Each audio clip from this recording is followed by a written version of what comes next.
राजा रत्नग्रीव का नील पर्वत पर भगवान का दर्शन करके रानी आदि के साथ बैकुंठ को जाना तथा शत्रुघ्न का नील पर्वत पर पहुंचना।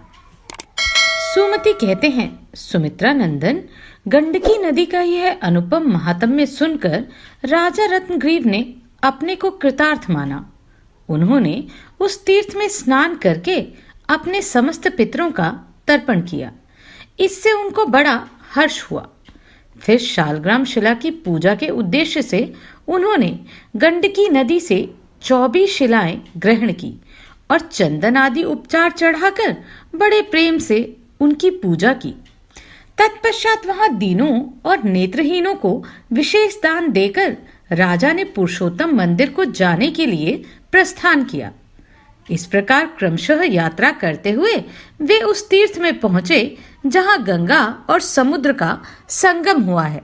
वहां जाकर उन्होंने ब्राह्मणों से प्रसन्नता पूर्वक पूछा, स्वामिन बताइए नीलाचल यहाँ से कितनी दूर है, जहां साक्षात भगवान पुरुषोत्तम निवास करते हैं तथा देवता और असुर भी जिनके सामने मस्तक नवाते हैं। उस समय तपस्वी ब्राह्मण को बड़ा आश्चर्य हुआ। उन्होंने राजा से बड़े आदर के साथ कहा, राजन नील पर्वत का विश्व वंदित स्थान है तो यही, किंतु ना जाने वह हमें दिखाई क्यों नहीं देता।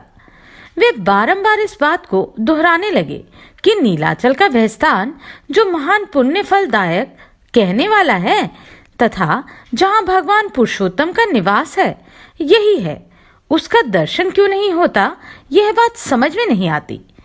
इसी स्थान पर मैंने स्नान किया था, यहीं मुझे वे भील दिखाई दिए थे और इसी मार्ग से मैं पर्वत के ऊपर चढ़ा था।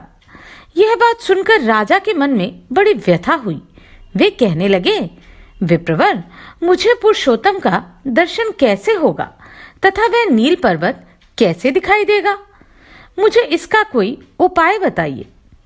तब तपस्वी ब्राह्मण ने विस्मित होकर कहा, राजन हम लोग गंगा सागर संगम में स्नान करके यहाँ तब तक ठहरे रहे जब तक कि नीलाचल का दर्शन ना हो जाए। भगवान पुरुषोत्तम पापहारी कहलाते हैं, वे भक्तवत्सल नाम धारण करते हैं, अतः हम लोगों पर शीघ्र ही कृपा करेंगे। वे देवादिदेवों के शिरोमणि हैं, अपने भक्तों का कभी परित्याग नहीं करते। अब तक उन्होंने अनेकों भक्तों की रक्षा की है, इसलिए महामते तुम उन्हीं का गुणगान करो। ब्राह्मण की बात सुनकर राजा ने व्यथित चित्त से गंगा सागर संगम में स्नान किया। इसके बाद उन्होंने उपवास का व्रत लिया। जब भगवान पुरुषोत्तम दर्शन देने की कृपा करेंगे तभी उनकी पूजा करके भोजन करूंगा, अन्यथा निराहार ही रहूंगा। ऐसा नियम करके वे गंगा सागर के तट पर बैठ गए और भगवान का गुणगान करते हुए उपवास व्रत का पालन करने लगे। राजा बोले, प्रभु आप दीनों पर दया करने वाले हैं, आपकी जय हो। भक्तों का दुख दूर करने वाले पुरुषोत्तम आपका नाम मंगलमय है, आपकी जय हो। भक्तजनों की पीड़ा का नाश करने के लिए ही आपने सगुण विग्रह धारण किया है। आप दुष्टों का विनाश करने वाले हैं, आपकी जय हो, जय हो। आपके भक्त प्रहलाद को उसके पिता दैत्यराज ने बड़ी व्यथा पहुंचाई, शूली पर चढ़ाया, फांसी दी, पानी में डुबाया, आग में जलाया और पर्वत तक से नीचे गिराया, किंतु आपने नृसिंह रूप धारण करके प्रहलाद को तत्काल संकट से बचा लिया। उसका पिता देखता ही रह गया। मतवाले गजराज का पैर ग्रह के मुख में पड़ा था और वह अत्यंत दुखी हो रहा था।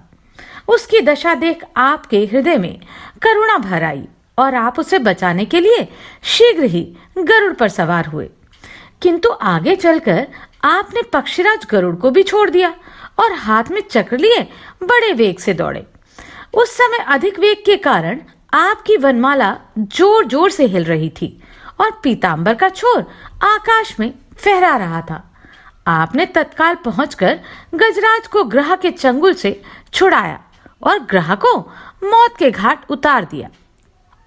जहां जहां आपके सेवकों पर संकट आता है, वहीं वहीं आप देह धारण करके अपने भक्तों की रक्षा करते हैं। आपकी लीलाएं मन को मोहने तथा पाप को हर लेने वाली हैं। उन्हीं के द्वारा आप भक्तों का पालन करते हैं। भक्त वल्लभ, आप दीनों के नाथ हैं। देवताओं के मुकुट में जड़े हुए हीरे आपके चरणों का स्पर्श करते हैं। प्रभो, आप करोड़ों पापों को भस्म करने वाले हैं। मुझे अपने चरण कमलों का दर्शन दीजिए। यदि मैं पापी हूं तो भी आपके मानस में आपको प्रिय लगने वाले इस पुरुषोत्तम क्षेत्र में आया हूं। अतः अब मुझे दर्शन अवश्य दीजिए। देव दानव वंदित परमेश्वर, हम आपके ही हैं। आप पाप राशि का नाश करने वाले हैं। आपकी यह महिमा मुझे भूली नहीं है। सबके दुखों को दूर करने वाले दयामय, जो लोग आपके पवित्र नामों का कीर्तन करते हैं, वे पाप समुद्र से तर जाते हैं। यदि संतों के मुख से सुनी हुई मेरी यह बात सच्ची है तो आप मुझे प्राप्त होइए। मुझे दर्शन देकर कृतार्थ कीजिए।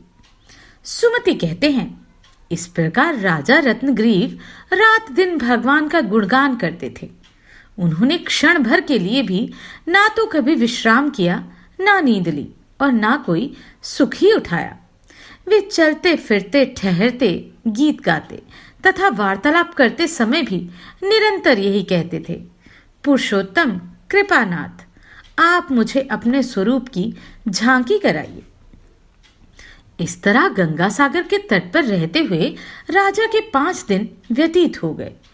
तब दयासागर श्री गोपाल ने कृपा पूर्वक विचार किया कि यह राजा मेरी महिमा का गान करने के कारण सर्वथा पाप रहित हो गया है। अतः अब इसे मेरे देव दानव वंदित प्रियतम विग्रह का दर्शन होना ही चाहिए।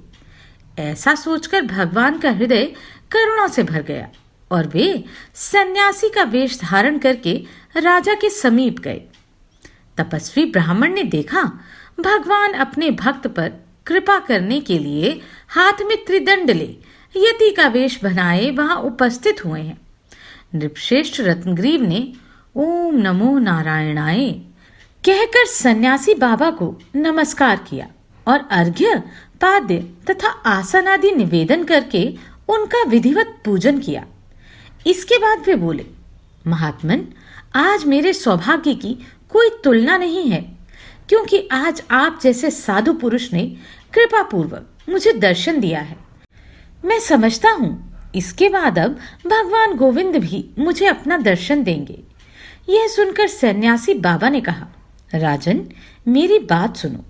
मैं अपनी ज्ञान शक्ति से भूत, भविष्य और वर्तमान तीनों काल की बात जानता हूँ।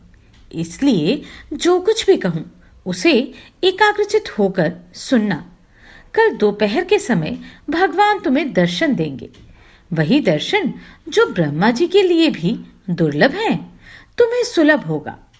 तुम अपने 5 आत्मीय जनों के साथ परम पद को प्राप्त होगे। तुम, तुम्हारे मंत्री, तुम्हारी रानी, ये तपस्वी ब्राह्मण तथा तुम्हारे नगर में रहने वाला करम्भ नामक साधु, जो जाति का तंतुवाय अर्थात कपड़ा बुनने वाला जुलाहा है, इन सब के साथ तुम पर्वत श्रेष्ठ नीलगिरी पर जा सकोगे। वह पर्वत देवताओं द्वारा पूजित तथा ब्रह्मा और इंद्र द्वारा अभिवंदित है। यह कहकर सन्यासी बाबा अंतर्धान हो गए। अब वे कहीं दिखाई नहीं देते थे। उनकी बात सुनकर राजा को बड़ा हर्ष हुआ, साथ ही विस्मय भी। उन्होंने तपस्वी ब्राह्मण से पूछा, स्वामिन, वे सन्यासी कौन थे जो यहाँ आकर मुझसे बात कर गए? इस समय वे फिर दिखाई नहीं देते, कहाँ चले गए? उन्होंने मेरे चित्त को बड़ा हर्ष प्रदान किया। तपस्वी ब्राह्मण ने कहा, राजन, वे समस्त पापों का नाश करने वाले भगवान पुरुषोत्तम ही थे, जो तुम्हारे महान प्रेम से आकृष्ट होकर यहाँ आए थे। कल दोपहर के समय महान पर्वत नीलगिरी तुम्हारे सामने प्रकट होगा। तुम उस पर चढ़कर भगवान का दर्शन करके कृतार्थ हो जाओगे। ब्राह्मण का यह वचन अमृत राशि के समान सुखदायी प्रतीत हुआ। उसने राजा के हृदय की सारी चिंताओं का नाश कर दिया। उस समय काशी नरेश को जो आनंद मिला उसका ब्रह्मा जी भी अनुभव नहीं कर सकते। दुदुम्बी बजने लगी तथा वीणा, पणव और गौमुख आदि बाजे भी बज उठे। महाराज रत्नग्रीव के मन में उस समय बड़ा उल्लास छा गया। वे प्रतिक्षण भगवान का गुणगान करते हुए नाचते, खड़े होते, हंसते, बोलते और बात करते थे। उन्होंने सब संतापों का नाश करने वाले धनीभूत आनंद की प्राप्ति हुई थी। तदनंतर सारा दिन भगवान के कीर्तन और स्मरण में बिताकर राजा रत्नग्रीव रात में गंगा जी के तट पर, जो महान फल प्रदान करने वाला है, सो गए। सपने में उन्होंने देखा मेरा स्वरूप चतुर्भुज हो गया। मैं शंख, चक्र, गदा, पद्म और शांग धनुष धारण किए हूं तथा भगवान पुरुषोत्तम के सामने रुद्र आदि देवताओं के साथ नृत्य कर रहा हूं। उन्हें यह भी दिखाई दिया कि शंख, चक्र, गदा और पद्म आदि आयुध तथा विश्वसेन आदि पार्षदगण परम सुंदर दिव्य स्वरूप से प्रकट हो सदा श्री लक्ष्मीपति की उपासना में संलग्न रहते हैं। यह सब देखकर उन्हें अद्भुत हर्ष और आश्चर्य हुआ। अपनी मनोवांछित कामना पूर्ण करने वाले भगवान पुरुषोत्तम का दर्शन पाकर महाबुद्धिमान राजा ने अपने को उनका कृपा पात्र माना। स्वप्न में ये सारी बातें देखकर जब वे प्रातः काल नींद से उठे तो तपस्वी ब्राह्मण को बुलाकर उन्होंने अपने देखे हुए सपने का सारा समाचार उनसे कह सुनाया। उसे सुनकर बुद्धिमान ब्राह्मण को बड़ा विस्मय हुआ। उन्होंने कहा, राजन, तुमने जिन भगवान पुरुषोत्तम का दर्शन किया है वे तुम्हें अपना शंख, चक्र आदि चिन्हों से विभूषित स्वरूप प्रदान करना चाहते हैं। यह सुनकर महात्मा रत्नग्रीव ने दीन दुखियों को उनकी इच्छा के अनुसार दान दिया। फिर गंगा सागर संगम में स्नान करके देवताओं और पितरों का तर्पण किया तथा भगवान के गुणों का गान करते हुए वे उनके दर्शन की प्रतीक्षा करने लगे। तदनंतर जब दोपहर का समय हुआ तो आकाश में बारंबार दुदुम्बियां बजने लगी। देवताओं के हाथ से बजाए जाने के कारण उनसे बड़े जोर की आवाज होती थी। सहसा राजा के मस्तक पर फूलों की वर्षा हुई। देवता कहने लगे, नृपश्रेष्ठ, तुम धन्य हो, नीलाचल का प्रत्यक्ष दर्शन करो। देवताओं की कही हुई यह बात ज्यों ही राजा के कानों में पड़ी त्यों ही नीलगिरी के नाम से प्रसिद्ध वह महान पर्वत उनकी आंखों के सामने प्रकट हो गया। करोड़ों सूर्यों के समान उसका प्रकाश छा रहा था। चारों ओर से सोने और चांदी के शिखर उसकी शोभा बढ़ा रहे थे।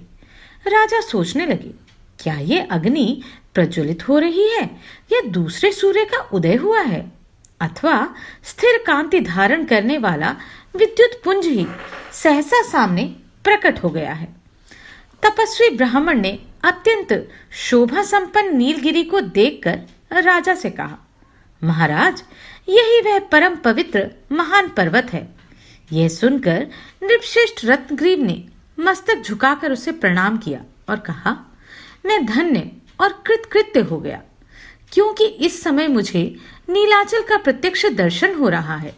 राजमंत्री, रानी और करम्ब नाम का जुलाहा ये भी नीलाचल का दर्शन पाकर बड़े प्रसन्न हुए। नरश्रेष्ठ, उपयुक्त पांचों व्यक्तियों ने विजय नामक मुहूर्त में नीलगिरी पर चढ़ना आरंभ किया। उस समय उन्हें देवताओं द्वारा बजाई हुई महान दुदुम्बियों की ध्वनि सुनाई दे रही थी। पर्वत के ऊपरी शिखर पर जो विचित्र वृक्षों से सुशोभित हो रहा था, उन्होंने एक स्वर्ण जटित परम सुंदर देवालय देखा, जहां प्रतिदिन ब्रह्मा जी आकर भगवान की पूजा करते थे तथा श्री हरि को संतोष देने वाला नैवेद्य भोग लगाते थे। वह अद्भुत एवं उज्जवल देवालय देखकर राजा सबके साथ उसके भीतर प्रविष्ट हुए। वहां एक सोने का सिंहासन था, जो बहुमूल्य मणियों से जटित होने के कारण अत्यंत विचित्र दिखाई दे रहा था। उसके ऊपर भगवान चतुर्भुज रूप से विराजमान थे। उनकी झांकी बड़ी मनोहर दिखाई देती थी। चंड, प्रचंड और विजय आदि पार्षद उनकी सेवा में खड़े थे। नृपश्रेष्ठ रत्नग्रीव ने अपनी रानी और सेवकों सहित भगवान को प्रणाम किया। प्रणाम के पश्चात वेदोक्त मंत्रों द्वारा उन्हें विधिवत स्नान कराया और प्रसन्न चित्त से अर्घ्य, पाद्य आदि उपचार अर्पण किए। इसके बाद भगवान के श्री विग्रह में चंदन लगाकर उन्हें वस्त्र निवेदन किया तथा धूप आरती करके सब प्रकार के स्वाद से युक्त मनोहर नैवेद्य भोग लगाया। अंत में पुनः प्रणाम करके तापस ब्राह्मण के साथ वे भगवान की स्तुति करने लगे। उसमें उन्होंने अपनी बुद्धि के अनुसार श्रीहरि के गुण समुदाय से ग्रथित स्तोत्रों का संग्रह सुनाया। राजा बोले, भगवान, एकमात्र आप ही पुरुष हैं, अर्थात अंतर्यामी हैं। आप ही प्रकृति से परे साक्षात भगवान हैं। आप कार्य और कारण से भिन्न तथा महत्व आदि से पूजित हैं। सृष्टि रचना में कुशल ब्रह्मा जी आप ही की नाभि से उत्पन्न हुए हैं तथा संहारकारी रुद्र का आविर्भाव भी आप ही के नेत्रों से हुआ है। आपकी ही आज्ञा से ब्रह्मा जी इस संसार को सृष्टि करते हैं। पुराण पुरुष आदिकाल का जो स्थावर जगम रूप जगत दिखाई देता है, वह सब आपसे ही उत्पन्न हुआ है। आप ही इसमें चेतना शक्ति डालकर इस संसार को चेतन बनाते हैं। जगदीश्वर, वास्तव में आपका जन्म तो कभी होता ही नहीं है, अतएव आपका अंत भी नहीं है। प्रभो, आप में वृद्धि, क्षय और परिणाम, इन तीनों विकारों का सर्वथा अभाव है। तथापि आप भक्तों की रक्षा और धर्म की स्थापना के लिए अपने अनुरूप गुणों से युक्त दिव्य जन्म कर्म स्वीकार करते हैं। आपने मत्स्य अवतार धारण करके शंखासुर को मारा और वेदों की रक्षा की। ब्रह्मन, आप महापुरुष, पुरुषोत्तम और सबके पूर्वज हैं। महाविष्णु शेष भी आपकी महिमा को नहीं जानते। भगवती वाणी भी आपको समझ नहीं पाती। फिर मेरे जैसे अन्यान्य अज्ञानी जीव कैसे आपकी स्तुति करने में समर्थ होंगे। इस प्रकार स्तुति करके राजा ने भगवान के चरणों में मस्तक नवाकर पुनः प्रणाम किया। उस समय उनका स्वर गदगद हो रहा था, समस्त अंगों में रोमांच हो आया था। उनकी स्तुति से भगवान पुरुषोत्तम बहुत प्रसन्न हुए। उन्होंने राजा से सत्य और सार्थक वचन कहा। श्री भगवान बोले, राजन, तुम्हारे द्वारा की हुई इस स्तुति से मुझे बड़ा हर्ष हुआ है। महाराज, तुम यह जान लो कि मैं प्रकृति से परे रहने वाला परमात्मा हूं। अब तुम शीघ्र ही मेरा नैवेद्य अर्थात प्रसाद ग्रहण करो। इससे परम मनोहर चतुर्भुज रूप को प्राप्त होकर परम पद को जाओगे। जो मनुष्य तुम्हारे किए हुए इस स्तोत्र रत्न से मेरी स्तुति करेगा, उसे भी मैं अपना उत्तम दर्शन दूंगा, जो भोग और मोक्ष दोनों प्रदान करने वाला है। भगवान के कहे हुए इस वचन को सुनकर राजा ने अपनी सेवा में रहने वाले चारों सुजनों के साथ नैवेद्य भक्षण किया। तदनंतर क्षुद्र घटिकाओं से सुशोभित सुंदर विमान उपस्थित हुआ। उस समय धर्मात्मा राजा रत्नग्रीव ने, जो भगवान की कृपा पात्र हो चुके थे, श्री पुरुषोत्तम देव का दर्शन करके उनके चरणों में प्रणाम किया तथा उनकी आज्ञा ले अपनी रानी के साथ विमान पर जा बैठे। फिर भगवान के देखते देखते अद्भुत वैकुंठ लोक में चले गए। राजा के मंत्री भी धर्मपरायण तथा धर्मवेताओं में सबसे श्रेष्ठ थे, अतः वे भी विमान पर बैठकर उनके साथ ही गए। संपूर्ण तीर्थों में स्नान करने वाले तपस्वी ब्राह्मण भी चतुर्भुज स्वरूप को प्राप्त होकर वैकुंठ को चले गए। इसी प्रकार करम्ब ने भी भगवान के गुणों का गायन करने के कारण पुण्य से उनका दर्शन पाया और संपूर्ण देवताओं के लिए दुर्लभ भगवत धाम को प्रस्थान किया। सभी एक ही साथ परम अद्भुत विष्णुलोक की ओर प्रस्थित हुए। सबके चार चार भुजाएं थी। सबके हाथों में शंख, चक्र, गदा और पद्म शोभा पा रहे थे। सभी मेघ के समान श्याम सुंदर और विशुद्ध स्वभाव वाले थे। सबके हाथ कमलों की भांति सुशोभित थे। हार, केयूर और कड़ों से सभी के अंग विभूषित थे। इस प्रकार उन सब लोगों ने वैकुंठ धाम की यात्रा की। साथ में आए हुए प्रजावर्ग के लोगों ने विमानों की पंक्तियां देखी तथा दुदुम्भी की ध्वनि को भी श्रवण किया। उस समय एक ब्राह्मण भी वहां गए थे जो भगवान के चरणारविंदों में बड़ा प्रेम रखने वाले थे। उनके चित्त पर भगवद विरह का इतना अधिक प्रभाव पड़ा कि वे चतुर्भुज स्वरूप हो गए। यह अद्भुत बात देखकर सब लोग ब्राह्मण के महान सौभाग्य की सराहना करने लगे और गंगा सागर संगम में स्नान करके कांची नगरी में लौट आए। सब लोग कहते थे कि उत्तम बुद्धि वाले महाराज रत्नग्रीव का अहोभाग्य है जो फिर इसी शरीर से श्री विष्णु के परम धाम को चले गए। सुमति कहते हैं, राजन, यही वह नीलगिरी है जिसका भगवान पुरुषोत्तम ने आदर बढ़ाया है। उसका दर्शन करने मात्र से मनुष्य परमपद बैकुंठ धाम को प्राप्त हो जाता है। जो सौभाग्यशाली पुरुष नीलगिरी के इस महात्म्य को सुनता है तथा जो दूसरे लोगों को सुनाता है, वे दोनों ही परम धाम को प्राप्त होते हैं। इसका श्रवण और स्मरण करने मात्र से बुरे सपने नष्ट हो जाते हैं तथा अंत में भगवान पुरुषोत्तम इस संसार से उद्धार कर देते हैं। ये नीलाचल निवासी पुरुषोत्तम श्री रामचंद्र के ही स्वरूप हैं तथा देवी सीता साक्षात महालक्ष्मी हैं। ये दोनों दंपत्ति ही समस्त कारणों के भी कारण हैं। भगवान श्री राम अश्वमेध यज्ञ का अनुष्ठान करके संपूर्ण लोकों को पवित्र कर देंगे। उनका नाम ब्रह्महत्या के प्रायश्चित में भी जपने के लिए बताया गया है। राम नाम लेने से ब्रह्महत्या जैसा पातक भी दूर हो जाता है। सुमित्रा नंदन, इस समय तुम्हारा यज्ञ संबंधी घोड़ा पर्वत श्रेष्ठ नीलगिरी के निकट जा पहुंचा है। महामते, तुम भी वहां चलकर भगवान पुरुषोत्तम को नमस्कार करो। वहां जाने से हम सब लोग निष्पाप होकर अंत में परम पद को प्राप्त होंगे, क्योंकि भगवान के प्रसाद से अब तक अनेक मनुष्य भवसागर के पार हो चुके हैं। शेष जी कहते हैं, वात्सायन जी इस प्रकार सुमति भगवान की महिमा का वर्णन कर रहे थे। इतने ही में वह अश्व पृथ्वी को अपने टापों से खोदता हुआ वायु के वेग से चलकर नीलाचल पर पहुंच गया।